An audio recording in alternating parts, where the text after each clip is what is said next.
하나님께서 태초에 온 우주를 창조하시고 마지막으로 사람을 만들었죠. 그 사람이 바로 아담과 하와. 하나님이 만드신 최초의 사람인 아담과 하와. 전혀 죄가 없는 그런 사람들로 만들어졌습니다. 그런데 이제 아담과 하와가 선악을 알게 하는 나무 열매를 따 먹음으로 말미암아서 죄인이 되었어요. 그죠? 죄인이 되고 나서 가장 먼저 일어난 사건이 뭐였죠? 형 가인이 동생 아벨을 죽이는 사건. 하나님이 만든 아담과 하와, 그리고 이 가정에서 최초로 벌어진 사건이 뭐냐면은 형이 동생을 죽이는 사건. 그것도 돌로 쳐서. 오늘날 이런 사건이 만약 일어났다면 세상에서 엄청난 조롱과 또 비웃음의 대상이 될 겁니다. 어떻게 형이 동생을 돌로, 또 뭐 큰일입니까? 하나님께 예비하는 문제로 말미암아서 하나님이 아벨의 제사를 받으시고 가인의 제사를 안 받으셔서 시기 질투에 사로잡혀가지고 죄 없는 동생 아벨을 돌로 쳐서 죽였습니다. 정말 상상해 보세요. 한 가정에서, 하나님 세우신 가정에서 그것도 형의 동생을 돌로 쳐 죽였다. 이때 아담과 하와의 마음이 어땠을까? 부모된 자로서 다 그 마음을 공감할 겁니다. 아들이 아들을 죽였어요. 그 안에 흐르는 그 어떤 비극의 분위기, 참담함의 분위기, 가끔 그런 생각을 합니다. 아담과 하와는 평생 그 아벨을 자기 가슴 속에 묻고 살지 않았겠어요? 그것도 자기 아들, 큰아들 가인이 아벨을 죽였기 때문에 가인에 대한 마음도 있었을 것이고 아벨에 대한 마음도 있었을 것이고 얼마나 그 마음이 아팠을까 하는 생각을 합니다. 그래서 사실 이러한 내용은 성경에 좀 기록이 되지 않았으면 얼마나 좋았을까 이런 생각이 들죠. 그죠? 세상 모든 사람들이 보는 성경인데 사실 성경에는 좋은 이야기만 나오지 어떻게 하나님이 만드신 그 가정에서 이런 비참한 참담한 일이 일어날 수가 있을까? 설사 일어났다고 할지라도 아주 기록 안 하면 되는 거지. 사람들이 모를 거 아니에요. 구태여 왜 이것을 기록하셨나? 정말 부끄러운 일이지 않습니까?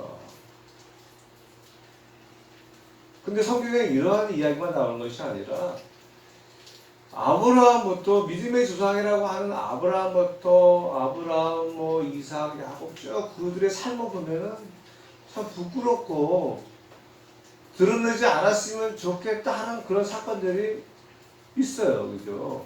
성경에 있는 많은 그런 인물들이, 믿음의 사람들이 부끄러운 모습들이 참 많습니다. 어떻게 이런 사람이 믿음의 유상이야? 여러분도 그런 생각할 때는 없어요? 가끔은 있잖아요. 내가 이 믿음의 조상보다 내가 좀 나은 것 같은데 이렇게 여기서 위로를 받을 때가 있지 않습니까? 특별히 예수님의 족보에 오른 그런 조상들 중에서 뭐 여러 사람이 있지만 유다와 다말 아시죠? 유다와 다말이 나오는데 다말은 며느리고 유다는 시아버지예요. 시아버지와 며느리의 관계 속에서 예수님의 조상이 태어납니다. 뭐 이런 것들을 거기다가 기록을 해놨어요. 우리는 보통 이제 족보에 이름 올릴 때 우리 조상은 뭐 어떻고 다 자랑할 만한 그런 일만 이야기하지 않습니까? 절대로 부끄럽고 추악하고 더러운 이야기를 하지 않아요. 근데 왜 성경은 그러한 이야기를 구태여 기록을 해놨을까? 하나님이 만든 최초의 가정, 아담과 하와의 가정에 일어난 살인사건. 뭐가 자랑스러운 일이에요? 그 다음에 믿음의 조상이라는 사람들의 이런 허물과 부족함, 연약함들을 다 기록해놨어요. 그리고 예수님의 족보에 오른 사람들도 뭐 이상한 사람들이 많습니다. 이야기는 좀 좋은 그런 가문에서 좋은 혈통에서 아무런 문제가 없는 그런 사람들 가운데서 예수님이 태어났으면 얼마나 자랑스러울까. 근데 이제 부끄러운 이야기를 다 적어놨거든요. 이제 왜 그랬을까? 저는 제 생각에는요, 우리 인간이라는 존재가 바로 이러한 존재라는 것을 성경이 분명하게 가르쳐주고 있다고 저는 생각을 합니다. 우리는 보통 그렇지 않습니까? 사람들이 좀 큰 죄를 지으면은 어떻게 인간이 저럴 수가 있어, 그죠? 어떻게 사람의 탈을 저럴 수가 있어? 저도 그랬어요. 어떻게 인간의 탈을 쓰고 저럴 수가 있어라고 그 사람을 비난하고 정죄하고 판단합니다. 그런데 제가 인생을 살면 살수록 느끼고 깨닫는 것은 무엇인가 하면은 우리 인간이 다 그런 제가 욕하는 어떻게 인간이 저럴 수가 있어라고 욕하는 그 사람과 별반 다를 게 없더라는 것이죠. 제가 젊었을 적에는 지금도 젊지만은 인간이 어떻게 저럴 수가 있어라고 정죄하며 비난했는데 나이가 들면서 깨닫는 것은요, 나도 저런 사람들과 별반 다를 게 없는 죄인이구나 하는 생각을 합니다. 그래서 그러한 사람들을 정죄하고 비난하고 판단하기보다는 안타까운 마음입니다. 그리고 불쌍하다는 생각이 듭니다. 이거 신기하죠? 오늘 본문의 말씀은 너무나도 유명한 다윗과 밧세바 이야기입니다. 오늘 본문의 내용이 이렇죠. 이스라엘이 암몬과 전쟁을 치르는 동안에 보통 이스라엘이 전쟁할 때는 다윗이 앞장서서 다윗이 나가는데 이때는 다윗은 전쟁에 나가지 않고 혼자 예루살렘에 남아있다고 성경은 이야기하고 있어요. 그리고 저녁 때 한가에서 왕궁 옥상에서 거닐다가 한 여인이 목욕을 하는 장면을 봅니다. 근데 그 여인이 참으로 아름다웠던 모양이에요. 밧세바가 정말 미인이었는지 다윗의 눈에 들어던 건지 잘 모르겠지만은 성경이 이렇게 기록하고 있어요. 한 여인의 목욕을 하는데 심히 아름다워 보이는지라. 그렇죠? 그리고 다윗이 그냥 보기만 하고 지나갔으면 좋았을 텐데 심히 아름다워 보이는지라 끝났으면 괜찮은데 다윗이 그 여자에게 관심을 보이죠. 그죠? 다윗이 사람을 보내서 그 여인이 누구인지 알아보게 합니다. 그리고 그 여인에 대해 알아본 사람이 말하죠. 그 여인은 햇사람 우리아의 아내 밧세바라고 합니다. 우리아는 다윗도 알고 있었던 사람이었어요. 왜냐하면요, 다윗이 정의 멤버 30용사 중에 한 명이 우리아였습니다. 다윗과 함께하면서 다윗의 모든 고단의 삶부터 모든 전쟁 가운데서 용맹하게 싸웠던 다윗의 장술 중에 한 사람, 30명 있었는데 그 중에 한 사람이 우리아였습니다. 자기를 위해서, 이스라엘을 위해서 하나님을 위해 싸우는 용사 우리아, 그리고 바로 밧세바가 그러한 우리아의 아내였습니다. 그런데 다윗이 우리아의 아내 밧세바를 데리고 올라갑니다. 이거 좀 이상하지 않습니까? 다윗이면 그러면 안 되는 거죠, 그죠? 그냥 뭐 볼 수 있어요. 볼 수 있는데 그냥 보고 그냥 그만인데 그게 아니라 누군가 물어봐요. 물어봤는데 자기가 알고 있는 장수 우리아의 아내 밧세바예요. 그러면 그래? 이거 우리아 참 그 마누라 잘 얻었네. 뭐 그죠? 이렇게 하면 되는 건데 데리고 오라 그래요. 데리고 와서 뭐 합니까? 동침을 합니다. 여기까지만 봐도 우리가 다윗을 이해할 수가 없어요. 그죠? 어떻게 다윗이 그럴 수가 있을까? 다윗이라면 그러면 안 되는데 어떻게 다윗이 이럴 수가 있을까? 그죠? 모든 사람의 비난의 대상이 될 수가 있어요. 그죠? 옥상에서 본 것도 큰 문제가 안 돼요. 볼 수 있죠, 우연히. 근데 알아봤어요. 알아본 것까지도 용서할 수 있어요. 근데 그 사람이 우리아의 아내 밧세바가 알았는데 그 그 여인을 데리고 오라 그래서 동침을 합니다. 이것은 우리가 이해할 수 있는 건 아니죠. 그렇죠? 우리가 알다시피 다윗이 어떠한 사람이었습니까? 어떠한 사람이었습니까? 다윗은 믿음의 사람이었어요. 하나님의 사람이었어요. 하나님의 마음에 합한 사람이었고 하나님의 마음에 합해서 하나님이 다윗을 통해서 하나님의 뜻을 이루고자 했지 않습니까? 그래서 지금까지 다윗은 믿음으로 살아왔던 사람, 철저하게 믿음의 사람이었잖아요. 그죠? 그리고 사실 다윗에게 이미 아내들이 많이 있었습니다. 그래서 다윗이 그러면 안 되는 거죠. 특별히 다른 사람도 아닌 자기를 위해서 목숨을 걸고 싸웠던, 하나님을 위해서 이스라엘을 위해 싸웠던 부하 장수 우리아의 아내와 동침을 한 거예요. 다윗이 어떻게 이럴 수가 있습니까? 사실 여기까지의 다윗의 행동만 봐도 우리는 이러한 다윗을 이해할 수 없어요. 그죠? 우리가 보통 그렇잖아요. 우리가 보통 존경받는 사람이 그랬다면 다들 비난하지 않습니까? 정죄하지 않습니까? 어떻게 그럴 수 있어?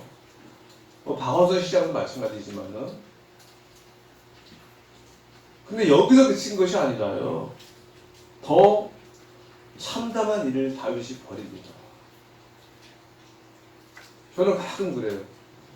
하나님 어떻게 이러한 다윗을 마음에 합한 사람을 이야기하고 다윗을 사랑했을까? 그 정도로. 정말 야비하고 비열한 짓을 다윗이 벌입니다. 이후에 다윗 밧세바가 임신을 했다고 다윗에게 사람을 보내죠. 이때 아마 다윗의 마음은 여러 가지로 복잡해질 것입니다. 밧세바, 제가 오래전에 밧세바 이야기라는 글을 제가 기록한 적이 있는데, 제가 오늘 말씀 중에는 이 큰 내용이 길어서 말씀을 못 드리는데, 밧세바도 조금 문제가 있는 것 같아요. 그죠? 임신을 했다는 것을 다윗이 알려요.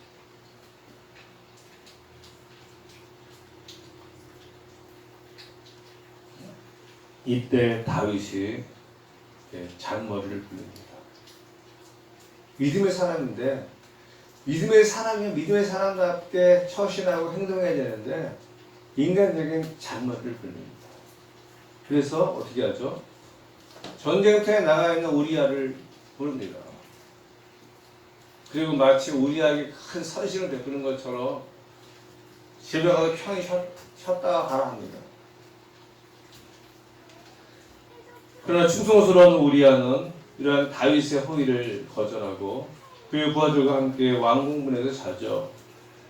그래서 다윗의 잔머리가 실패했어요. 그래서 다윗이 우리아를 불러서 이 인간이 왜 집에 안 가고 밖에서 자는가 물어봤습니다. 그랬더니 우리아가 이렇게 대답하죠. 언약궤와 이스라엘과 유다가 야영 중에 있고 내 주 요압과 내 왕의 부하들이 바깥들에 진치고 있거늘 내가 어찌 내 집으로 가서 먹고 마시고 내 처와 같이 자리이까. 내가 이 일을 행하지 아니하기로 왕의 살아계심과 왕의 혼의 살아계심을 두고 맹세하나이다. 우리아가 이렇게 대답하는 거예요. 왕이시여, 지금 하나님의 언약궤와 유다 백성이 야영 중에 있습니다. 전쟁터 한가운데 있어요. 그리고 내주 요압 장군과 왕의 부하들은 바깥에서 진을 치고 그리고 살면서 이렇게 잠을 자고 있습니다. 그렇게 위중하고 심각한 상황 가운데 있는데 저만 편하지 않고 내 집으로 가서 먹고 자고 마시고 내 처와 같이 잘 수가 있겠습니까? 저는 절대로 그럴 수가 없습니다. 얼마나 훌륭한 장수예요. 얼마나 충성스러운 장수입니다. 다윗이 비록 잔머리를 굴려서 자기가 지은 죄를 덮으려고 했는데 이런 훌륭한 말을 들으면 다윗이 그러면 이제 내가 참 잘못 생각했구나. 하나님께 잘못 생각했습니다. 잘못했습니다. 자기가 지은 잘못에 대해서 반성하고 회개하고 끝을 냈어야 되는 건데 다윗의 범죄 행위 여기서 그치지 않죠. 그죠? 다시 우리아를 불러서 그게 먹고 마시고 취하게 합니다. 그런데 여전히 우리아는 자기 집으로 가지 않아요. 두 번이나 시도했어도 안 됐잖아요. 그러면 다윗이 야, 우리아는 정말로 충성스러운 장수구나. 내가 정말 잘못했구나 하고 회개하면 좋았을 텐데 다윗이 또 다른 흉계를 꾸밉니다. 이 무시무시한 흉계를 꾸미죠. 특별히 다윗이라는 믿음의 사람이 하나님의 일을 이루기 위해서 택한 사람이 절대로 꾸며서는 안 될 그런 비겁하고 야비한 흉계를 꾸밉니다. 아니 이 다윗의 흉계는 하나님을 모르는 사람이랄지라도 이런 흉계를 꾸며서는 안 되는 것이죠. 그러니까 정말 가끔 하나님 이해하지 못할 때가 있어요. 다윗은 우리아의 손에 편지를 써서 그것을 요압에게 전하게 합니다. 그 편지의 내용이 뭔가 하면은 15절 말씀이죠. 그 편지에 써서 이르기를 너희가 우리아를 맹렬한 싸움에 앞세워 두고 너희는 뒤로 물러가서 그로 맞아 죽게 하라. 우리아를 죽이고자 하는 그런 음모를 꾸미는데 이 편지를 우리아의 손에 주어져요. 어떻게 사람이 이렇게까지 야비할 수가 있습니까? 그죠?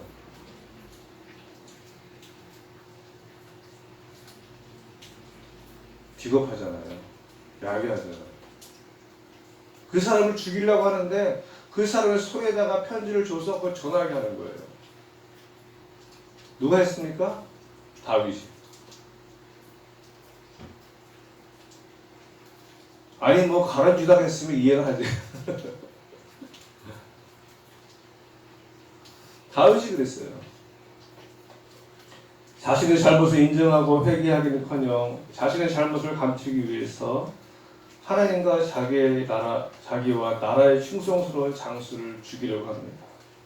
그것도 죽이고자 하는 사람의 편의 편지를 전하게 하면서 결국 이러한 다윗의 음모로 말미암아서 우리아는 전장에서 죽임을 당하고 맙니다. 억울한 죽음을 당하는 거죠. 다윗의 음모로 말미암아서 우리아는 억울한 죽임을 다윗이 자신의 잘못한 죄를 덮기 위해서 충성스러운 부하를 음모를 꾸며서 죽여버립니다. 그리고 이 소식을 요압의 전령이 다윗에게 전하죠. 24절 말씀인데요. 팔 쏘는 자들이 성 위에서 왕의 부하를 향하였으매 왕의 부하 중 몇 사람이 죽고 왕의 종 햇사람 우리아도 죽었나이다. 그 다윗이 뭐라고 합니까? 25절 말씀인데요. 다윗이 전령에 이르되 너는 요압에게 이같이 말하기를 이 일로 걱정하지 말라. 칼은 이 사람이나 저 사람이나 삼키느니라. 그 성을 향하여 더욱 힘써 싸워 함락시키라 하여 너는 그를 담대하게 하라 하니라. 저는 이 말이 얼마나 야비한 말인지 몰라요. 칼은 이 사람이나 저 사람이나 삼키느니라. 틀린 말에 맞는 말이에요. 말은 맞는 말이에요. 그죠? 칼은 이 사람도 죽이고 저 사람도 죽이죠. 근데 지금 이 상황에 이런 말을 쓸 말입니까, 이게? 이런 말은 하지 않았으면 그래도 좀 괜찮아. 괜찮지도 않지만, 이거 사람 두 번 죽이는 거죠. 칼은 이 사람이나 저 사람이나 죽일 수가 있어요. 근데 다윗이 지금 이 말을 쓸 자격이 있습니까? 자기가 계획적으로 죽여놓고서 칼은 이 사람이나 저 사람이 죽일 수 있어 괜찮다고 해라. 우리는 이 장면에서 정말로 사악하고 야비한 다윗의 모습을 보게 됩니다. 골리앗과 싸울 때의 다윗의 모습이에요. 정말 가장 추악하고 더럽고 야비하고 비열한 사람의 모습. 이게 믿음의 사람이 할 말입니까? 어떻게 하나님의 사람이라는 다윗이 이렇게 사악하고 야비한 짓을 할 수가 있단 말입니까? 그런데요, 사실 이 모습이 바로 저와 여러분의 모습이에요. 인간의 모습이고 사람의 모습입니다. 우리는 누구나 다 다윗이 될 수가 있어요. 여러분 자신을 너무 신뢰하지 마세요. 여러분을 너무 나는 괜찮은 사람이야 라고 이렇게 이야기하셔서 아니 전혀 없는 사람이야. 나 정도면 괜찮은 사람이지. 이 정도면 나는 좀 괜찮은 사람이지 라고 스스로 만족해 하지도 마세요. 우리 모두는 다 죄인입니다. 그래서 어때든지 다윗 같은 모습을 할 수가 있어요. 자녀들을 키우면서 드는 생각이 뭡니까? 우리 자녀들이 끊임없이 잘못을 하지 않습니까? 야단치고 훈계하고 심지어 매를 대도 여전히 잘못하잖아요. 그죠? 그리고 잘못하는 본인이 낫기도 잘못하고 싶지 않은데 이게 쉽지가 않아요. 이게 자녀들의 모습이고 또 저와 여러분의 모습입니다. 그래서 저는 자녀들을 야단치고 혼을 내면서 참 마음이 아픈 거예요. 너 잘못했지. 야단치고 훈계하고 또 했는데 또 잘못하고. 그런데도 내가 이렇게 야단치고 잘못하고 혼을 내도 내가 100% 완벽한 사람으로 될 것인가? 아니죠. 평생 안 됩니다. 그게 제 모습이잖아요. 물론 본인이 이제 알고 깨닫고 점점 변화되어 가지만 우리 밑바탕에는 죄의 본성은 없을 수가 없어요.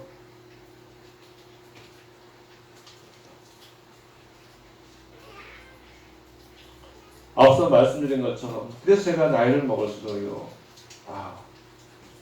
나는 어쩔 수 없이 연약한 죄인이구나 하는 생각밖에 들지 않습니다. 그래서요, 다른 사람의 잘못에 대해서 비난하고 정죄하기보다는 불쌍한 생각이 드는 것이죠.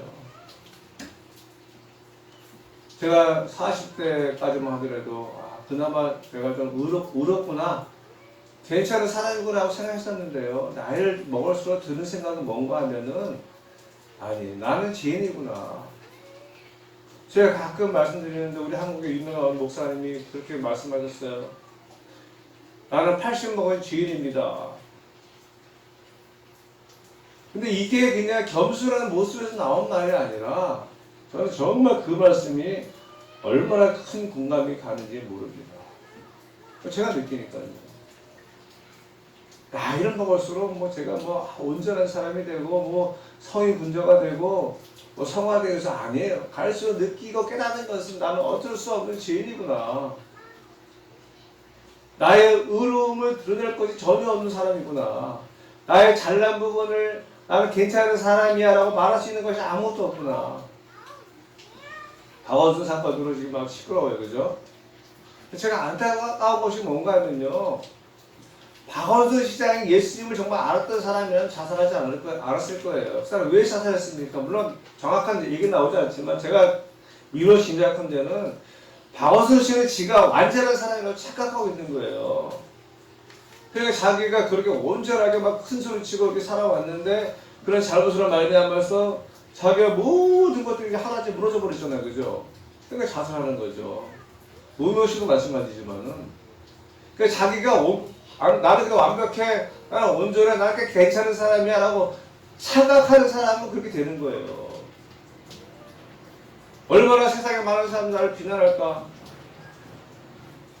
근데요, 박원순 씨가 예수님을 몰라서 그래. 그분이 예수님 알았다면은 난 죄인인데 그죠?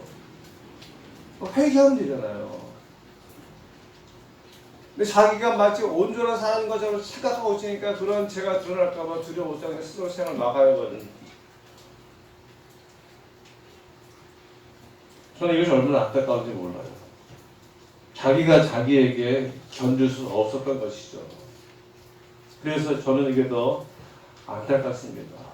우리 모두는 다 죄인이에요. 얼마든지 언제 어디에서든지 어떠한 상황에서든지 죄를 질 수밖에 없는 나약한 인간에 불과할 뿐입니다. 그래서 누가 왔어요? 그래서 예수님이 오신 거거든요. 그래서 예수님이 오셨습니다. 할렐루야. 예. 우리가 온전하고 우리가 완벽히 질 수 있다면 예수님이 오실 이유가 전혀 없는 것이죠.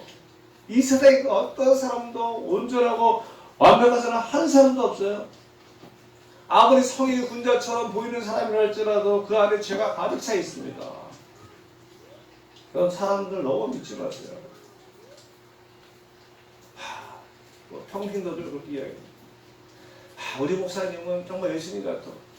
제가 속으로 웃어요. 순수한 마음이 좋긴 하지만 아직 사람을 몰라서 그래요. 세상에 어떠한 박원순 씨도 그렇잖아요. 그 안에 재성을 다 똑같이 가지고 있거든. 단지 그것이 발현되지 않은 것일 뿐이지 그 사람은 그러한 상황에 처하게 되면은 그러한 악한 짓을 질 수가 있는 거예요. 그걸 누가 지금 보여주고 있습니까? 다윗이 보여주고 있잖아요. 다윗이. 하나님의 마음에 합한 사람, 하나님의 마음에 합해서 하나님의 뜻을 이루고자 했던 그 사람 다윗도 이런 상황에 처하게 되니까 정말로 비겁하고 야비한 그런 흉계를 꾸미지 않습니까? 다윗도 그랬다면 우리는 뭐 아무것도 아닌 것이죠. 이제 말씀을 맺겠습니다. 오늘 성경 우리가 다 죄인이라는 것을 보여주고 있는 거예요. 다 죄인이에요. 뭐 잘난 사람, 못난 사람 없어요. 다 못난 사람이죠. 잘나게 뭐가 다 도토리 기적입니다. 다윗과 같이 연약한 존재라는 것을 우리가 보여주고 있습니다. 그래서 뭐 잘난 체 할 게 없어요. 내가 쟤보다 도토리 기적이라니까요. 뭐 잘난 체 할까 아무것도 없어요. 그래도 내가 저 사람보다 좀 괜찮게 살지 안 그래요. 고고한 척 할 것도 없어요. 자기는 뭐 고고한 사람. 제가 가끔 이제 그래요. 어느 큰 교회 목사들은 뭐 목이 딱 흰 기부 싸고 하고 마치 자기는 예수님 같이 살아가는 것처럼 속을 얼마나 웃기는지 몰라요.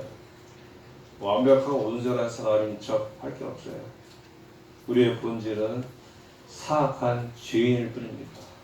그래서 예수님이 이 땅에 오신 거죠. 그래서 나 같은 죄인을 구원하기 위해서 이 땅에 오신 예수님으로 말미암아서 우리가 날마다 감사하고 특별히 겸손한 모습으로 다른 사람을 정죄하고 비난하고 판단하기보다는 날마다 내 안에 있는 잡초와 내 안에 있는 들불을 보면서 겸손한 모습으로 살아갈 수 있는 저 여러분 되시기를 바랍니다.